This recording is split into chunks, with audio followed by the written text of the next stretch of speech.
जय माता दी मित्रों। स्वागत है आप सभी का आज के नए वीडियो में। मित्रों, आज एक मोहन सम्मोहन मंत्र की चर्चा है। यह एक ऐसा मंत्र है जिनके माध्यम से पूरी जनसभा, अनेकों अनेक व्यक्तियों को, स्त्री को, पुरुष को, किसी को भी, बहुत से लोगों को एक साथ मोहित करना हो तो भी आप मोहित कर सकते हैं। मेरे प्रिय साधकों, सम्मोहन और वशीकरण में छोटा सा अंतर है। सम्मोहन में उस व्यक्ति का ध्यान, सामने वाले व्यक्ति का ध्यान अपनी तरफ आकर्षित करना होता है, और वशीकरण में कोई आपकी बात नहीं सुनता, नहीं मानता, आपकी बात को सुने, समझे, माने, अपनी तरफ ध्यान दे, आपको लोगों में चर्चित करा दे। यह सम्मोहन। सम्मोहन और वशीकरण में थोड़ा सा भेद है। आज का जो प्रयोग है वह सम्मोहन के लिए, पूरी जनसभा के लिए। यदि आपका कार्य ऐसा है जिसमें आपको पब्लिक डीलिंग करना होती है, कथा वगैरह करते हैं, पंडिताई का काम करते हैं, या फिर कोई किसी बीमा एजेंट का काम करते हैं, या आप किसी नेटवर्क मार्केटिंग में है, ऐसी स्थिति में इस कार्य क्षेत्रों में आप इस विद्या का सफलतापूर्वक प्रयोग कर सकते हैं, और इसका प्रयोग करके आप अपने जीवन में निरंतर उन्नतियों और नए आयामों को पा सकते हैं। ऐसी परिस्थिति में आपको एक जन समूह को संबोधित करना होता है। संबोधित करते हुए अपनी बात पर उनका ध्यान हो कि आप क्या कह रहे हो, उस बात को समझें, वह सभी उस बात को समझें, सोचें, आपकी बात माने। इसके लिए सम्मोहन विद्या, ये सम्मोहन मंत्र है। और किस चीज से किया जाना है, यह जो सम्मोहन है जिसका प्रयोग आज मैं आप सभी को बता रहा हूं, वह सम्मोहन मिट्टी से होता है। यह एक अद्भुत और दुर्लभ सम्मोहन प्रयोग है, जिसका लाभ लेकर आप सभी जो पब्लिक डीलिंग के क्षेत्र में काम करते हैं, बहुत अच्छा लाभ उठा सकते हैं। हमारे एक शिष्य ने इस विषय में एक प्रश्न किया था, इसलिए मैं यह वीडियो बना रहा हूं, जिससे आप सभी को इसका लाभ। ये अत्यंत ही दुर्लभ और गुप्त क्रिया है। आज मैं आप सभी के कल्याण के हेतु, आप सभी के लाभ हेतु यह आपके सामने प्रस्तुत कर रहा हूं। इस क्रिया में मिट्टी से सम्मोहन किया जाता है। मिट्टी भी वह जो किसी पवित्र नदी के किनारे की हो, गंगा के किनारे की हो, यमुना के किनारे की हो, या फिर किसी तीर्थ स्थान की में जो नदी बहती है, उसके किनारे पे जो मिट्टी जमती है, क्योंकि उस मिट्टी में अद्भुत गुण होता है, उस मिट्टी से हम सम्मोहन प्रयोग करते हैं। अन्यथा अगर आपको किसी ऐसे तीर्थ की मिट्टी नहीं मिलती है, तो किसी भी पवित्र नदी की मिट्टी लेकर आप इस सम्मोहन विद्या का प्रयोग आप कर सकते हैं। सम्मोहन विद्या का प्रयोग आपको एक जन समूह को संबोधित करना होता है, उसके लिए आप इसका प्रयोग कर सकते हैं। यदि किसी पवित्र नदी की मिट्टी का प्रबंध नहीं हो पाता है या फिर नहीं मिल पाती है, उस परिस्थितियों में आप शुद्ध पीले चंदन का भी प्रयोग कर सकते हैं। उससे भी आपको पूर्णतः लाभ मिलेगा। मोहन होगा, सम्मोहन होगा, प्रमुख सामग्री में तो मिट्टी ही है अथवा पीला चंदन है। पीला चंदन शुद्ध होना चाहिए, इस चीज का ध्यान रखिएगा। अब करना किस प्रकार है, किस शुभ योग में, सिद्ध मुहूर्त में इस प्रयोग को किया जा सकता है। निकट भविष्य में आने वाली 30 जनवरी से गुप्त नवरात्रि का शुभ मुहूर्त आ रहा है। गुप्त नवरात्रि में विभिन्न प्रकार के दुर्लभ प्रयोग, मां भगवती की साधना, शक्तियों की साधना होती है। इस अनमोल समय में, इस सिद्ध मुहूर्त में आप इस प्रयोग को सिद्ध कर सकते हैं, और इसका लाभ पूरे जीवन भर आप उठा सकते हैं। गुप्त नवरात्रि में के सिद्ध योग मुहूर्त में तंत्र मंत्र साधन के लिए सामान्य सी पूजन सामग्री में भी आप इसका प्रयोग बहुत सफलतापूर्वक कर सकते हैं, जिसमें अक्षत, पुष्प, धूप, दीप, नैवेद्य, फल, फूल, मिष्टान जो भी ले सकते हैं, वो आपको रक्त वर्ण लेना है, अर्थात लाल कलर का लेना है, क्योंकि यह प्रयोग मां कामाख्या का, और मां कामाख्या भगवती को लाल रंग अति प्रिय है। इसलिए इसमें जो भी सामग्री की आवश्यकता पड़ेगी, जिस सामग्री का आप प्रयोग करेंगे, वह रक्त वर्ण होगी, अर्थात लाल होगी।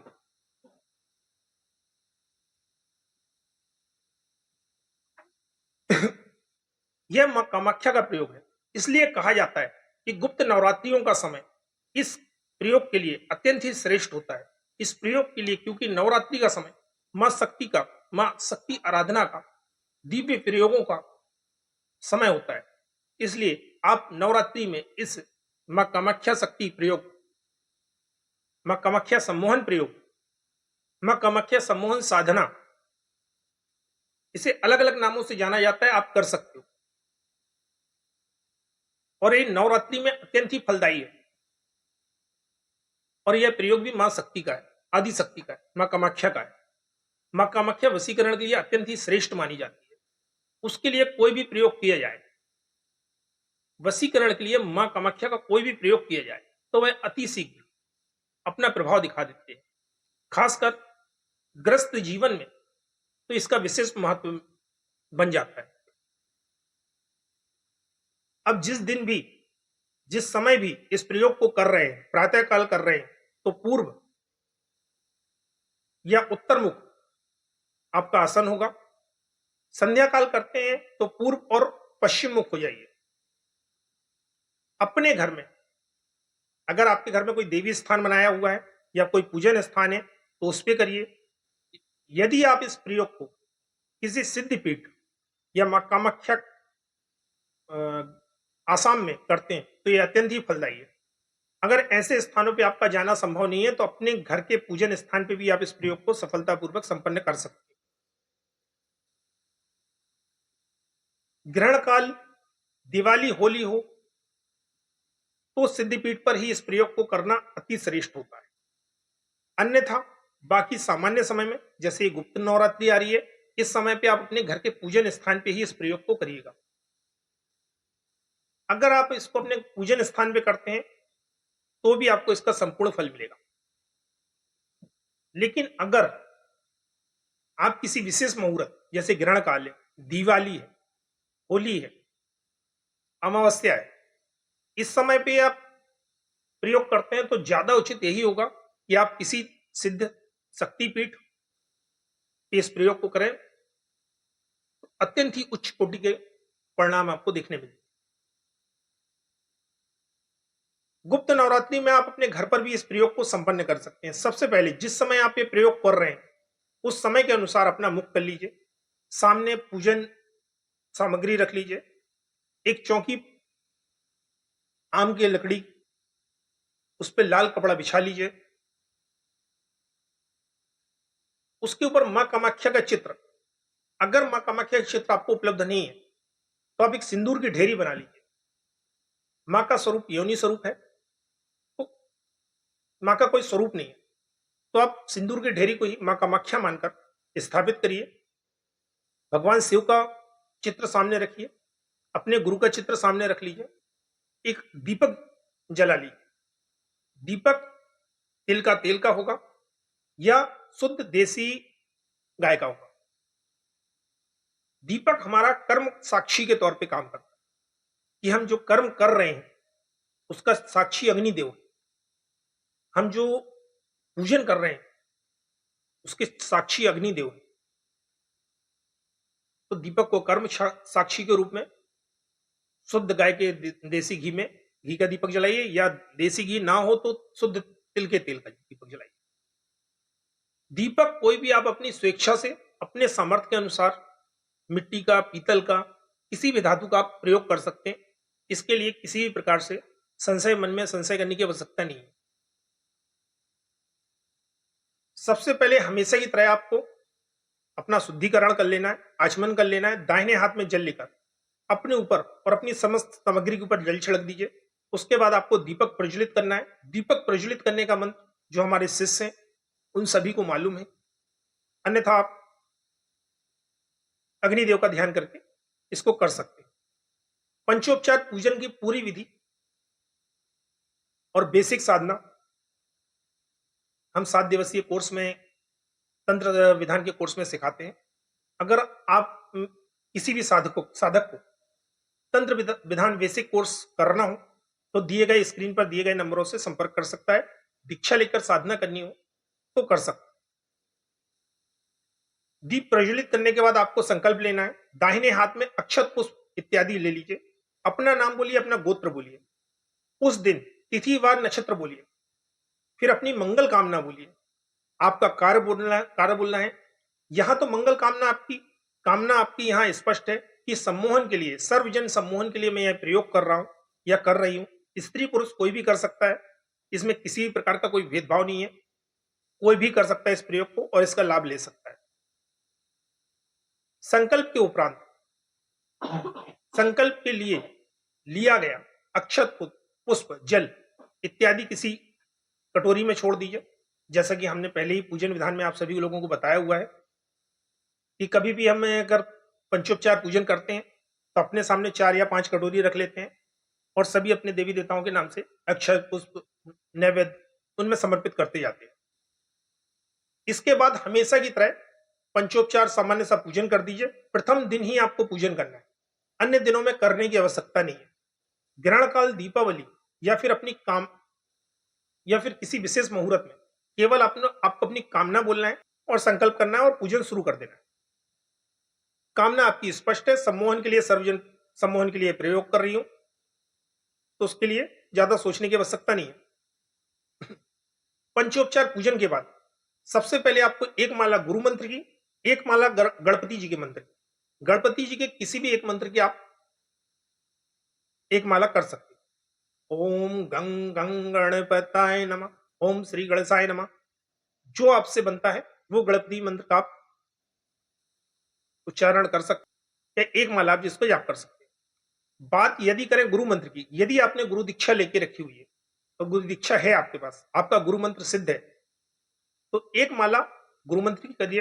अन्यथा भगवान शिव को साक्षी मानकर, भगवान शिव को अपना गुरु मानते हुए ओम नमः शिवाय मंत्र की एक माला करिए।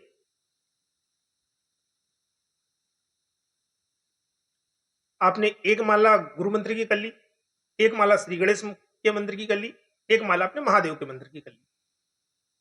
गुरु मंत्र या महादेव के मंत्र कोई एक करना है। उसके बाद आपको एक माला करनी है साबर मंत्र सिद्धि। साबर मंत्र सिद्धि का मंत्र एक अत्यंत ही सरल, सुगम और दुर्लभ मंत्र है। यह मंत्र जिस भी, अगर कभी आप किसी सावर मंत्र की साधना कर रहे हैं तो यह मंत्र की एक माला आपको करनी ही करनी है। अगर आप इस मंत्र की एक माला कर लेते हैं तो आपके साधना काल में, आपके जीवन काल में उस साबर मंत्र की ऊर्जा समाहित होने लगती है। आप जो प्रयोग कर रहे हैं वो प्रयोग में उस प्रयोग प्रबल हो जाता है, किसी भी साधना की शक्ति को कई गुना प्रबल कर देता है यह साबर मंत्र। इस प्रकार है, एक माला करिए, 11 बार करिए, 21 बार करिए, आप अपनी सुविधा के अनुसार इस साबर सिद्धि मंत्र का। लेकिन अगर आप पहली बार कर रहे हैं तो कम से कम एक माला करिए। साबर सिद्धि मंत्र की एक माला करने के पश्चात आपको मूल मंत्र की माला करनी है। साबर सिद्धि मंत्र एक बार मैं आपको बोल के बता देता हूं। मंत्र आपको स्क्रीन पे भी दिख जाएगा, देख लीजिएगा। मंत्र ध्यान से सुनिए, मातेश्वरी आज्ञा दो। गुरु सड गुरु है वीर, गुरु साहब सुमरो बड़ी भात, सीढ़ी ठोरो नन कहो सकल जाऊ करता, खट्टा पकड़ो ज्ञान चेत संभार श्री परमहंस। यह अत्यंत ही सरल साबर मंत्र है। प्रत्येक साबर मंत्र की साधना में इसका ही जप करना चाहिए। जब गुरु गणेश का जप पूर्ण हो जाता है, साबर सिद्धि मंत्र का जप पूर्ण हो जाता है, उसके बाद आज का जो मूल मंत्र है इसका आपको जाप करना है। जाप करने से पूर्व मंत्र को सबसे पहले आपको अच्छे से कंठस्थ कर लेना। कंठस्थ करने के बाद ही आप इस प्रयोग को करिएगा, ताकि जाप के दौरान आपको किसी भी प्रकार की परेशानी ना हो, जाप में किसी प्रकार की त्रुटि ना हो, भूल ना हो, अन्यथा आपका पूरा श्रम बेकार जाएगा। आपका मंत्र पूर्णतः सिद्ध हो, जागृत हो, इसके लिए आप सबसे पहले इस मंत्र को कंठस्थ कर लीजिएगा। मंत्र अत्यंत ही सरल है। मंत्र वीडियो के लास्ट में मैं आपको दे दूंगा, आप उसका स्क्रीनशॉट ले सकते हैं या उसे किसी कॉपी या नोटबुक में टाइप लिख सकते हैं। मंत्र एक बार बोल के बता देता हूं। मंत्र इस प्रकार है, भगवती आज्ञा दो। जय माता। गंगा किनारे की पीली माटी चंदन के रूप में बिके, हाटी हाटी तुझे गंगा की कसम, तो ये कामाक्षा की दुहाई, मान ले सदगुरु की बात, दिखा दे करामात, खींच जादू का कमान, चला दे मोहन बाण, मोहे जन जन के प्राण, तुझे गंगा की आन। ओम नमो कामाख्या। अ क नटन तम पम यम सम ह्रीम क्लीम श्रीम फट स्वाहा। ये जैसे बताया है वैसे ही आपको जप करना है। साबर तांत्रिक मंत्र है, इसलिए इसकी गति 4 गुना 6 गुना तीव्र होती है। कई बार बोलने में प्रोनाउंसिएशन, उच्चारण अलग हो सकता है, लेकिन जैसा लिखा है वैसा ही आप इसको बोलिए, वैसा ही इसका उच्चारण करिएगा। मेरे बोलने, मेरे उच्चारण में, आपके उच्चारण में फर्क हो सकता है। देश काल स्थिति परिस्थिति का फर्क आता है, तो उससे किसी भी प्रकार से संशय मत लेके आइएगा अपने मन में। मंत्र का पाठ करिएगा जैसा कि बताया गया है। यह सावर तांत्रिक मंत्र है, शीघ्र जागृत होकर आपके कार्यों की सिद्धि करेगा। जब मंत्र का जाप पूर्ण हो जाता है तब आप इसका हवन करिएगा। अब जाप कितना करना है? नित्य प्रतिदिन 1 माला पर्याप्त है, अधिक करने की आवश्यकता नहीं है। आप ग्रहण काल दीपावली में अगर आप करते हैं तो जिस समय मुहूर्त होता है, जिस समय ग्रहण काल का मुहूर्त होता है, उस समय से जब तक ग्रहण काल का मुहूर्त समाप्त होता है उस समय तक आपको करना है। ग्रहण काल में कुछ विशेष पूजन करने की आवश्यकता नहीं होती है। मात्र कर्म साक्षी दीपक लेकर, जलाकर संकल्प करके आप इसका पूजन कर सकते हैं, इसका जाप कर सकते हैं।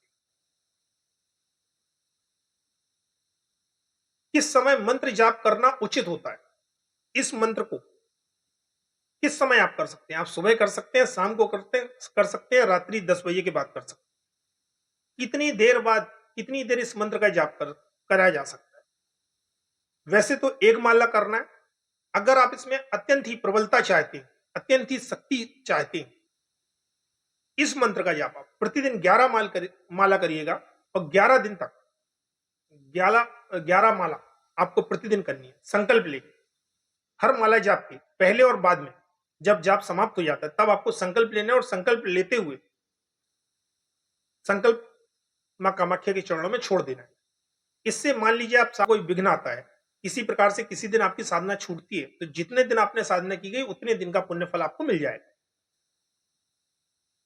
जाप के उपरांत शक्ति की आरती करिएगा, मां कामाख्या की आरती करिएगा, मां कामाख्या, मां भगवती से प्रार्थना करिएगा। और इस साधना को शुरू करने के पहले मां कामाख्या की स्तुति अवश्य करिएगा। एक बार मैं आपको सुना देता हूं। जय मातेश्वरी आदेशकर।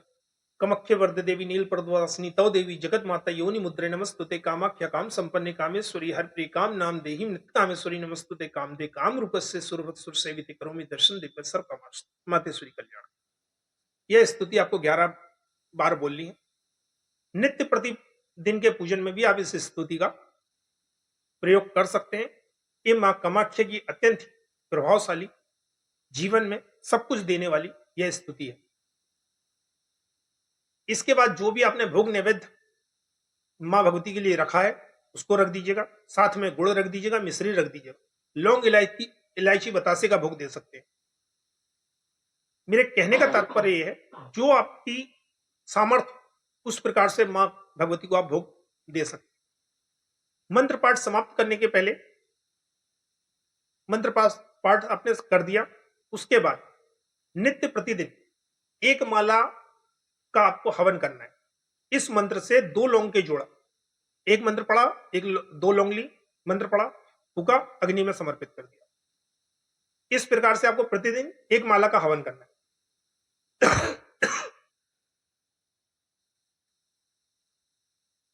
जिस दिन आपका मंत्र पाठ समाप्त होता है उस समय जितनी माला आपने की है उतनी माला का दशांश हिस्सा या 10वां भाग हवन कर दीजिए।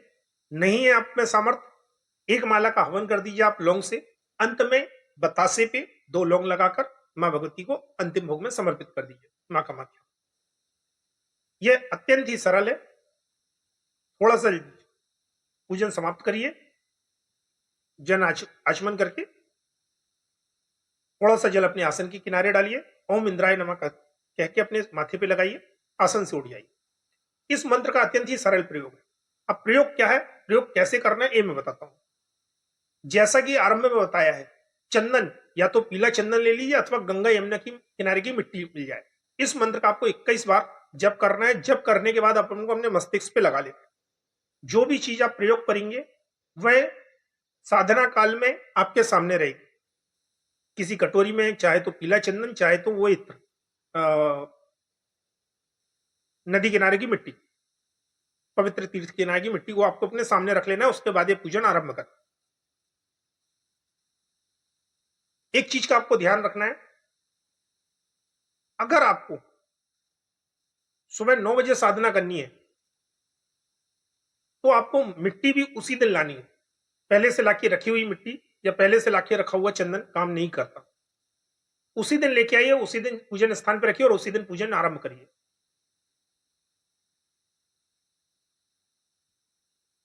इसके बाद मंत्र सिद्ध होने के बाद जब भी आप इसका प्रयोग करेंगे 21 बार मंत्र का जाप करिए, अपने मस्तिष्क पे तिलक करिए, सभा में चले जाइए, एक बार दोनों हाथ फैलाइए, 11 बार मंत्र का जाप करिए या 21 बार मंत्र का जाप करिए,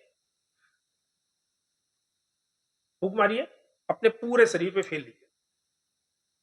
यह मां कामाख्या का अत्यंत ही सिद्ध मंत्र है। पूर्णतः अपना प्रभाव दिखा देता है, चमत्कार दिखाता है। निश्चित तौर पे अगर आप पब्लिक डीलिंग का काम करते हैं, कथा वाचक है, पंडिताई का काम करते हैं, या कोई ऐसा काम है जिसमें आपसे आपका लोगों से कम्युनिकेशन होता हो, लोगों से बातचीत होती हो, तो अत्यंत ही आपको यह मंत्र फलदायी होगा। एक बार इसका आपको अनुष्ठान करना ही चाहिए। यह अनुष्ठान आपको शिव शक्ति की विशेष कृपा को प्रदान करता है। अगर आप ये अनुष्ठान करते हैं या साधना आप करते हैं तो आपके ऊपर प्रभु शिव और माता पार्वती, साक्षात मां कामाख्या की कृपा होती है, जिसके प्रभाव से आपके जीवन के हर कार्य बनने लगते हैं, हर जगह आपको प्रसिद्धि मिलने लगती है, धन का आगमन होता है, परिवार में कलह समाप्त होती है और आपके अंदर अत्यंत ही सम्मोहक आपका व्यक्तित्व हो जाता है। मित्रों, उम्मीद करता हूं आज की यह जानकारी, आज का यह वीडियो आप सभी को अच्छा लगा होगा। ये अगर अच्छा लगा हो तो कृपया लाइक, सब्सक्राइब और शेयर कीजिएगा। और अगर आपके किसी मित्र ऐसा काम करता है जिसको पब्लिक डीलिंग में इस विद्या की जरूरत है तो उसे यह वीडियो अवश्य शेयर करिएगा। अगले वीडियो में मैं आपको एक विशेष एक दिवसीय अप्सरा साधना के बारे में जानकारी दूंगा, जो है तो अत्यंत सरल लेकिन अत्यंत ही शक्तिशाली है। तो मिलते हैं अगले वीडियो में, तब तक के लिए जय मां कामाख्या, जय श्री महाकाल, जय श्री गुरुदेव, आदेश आदेश।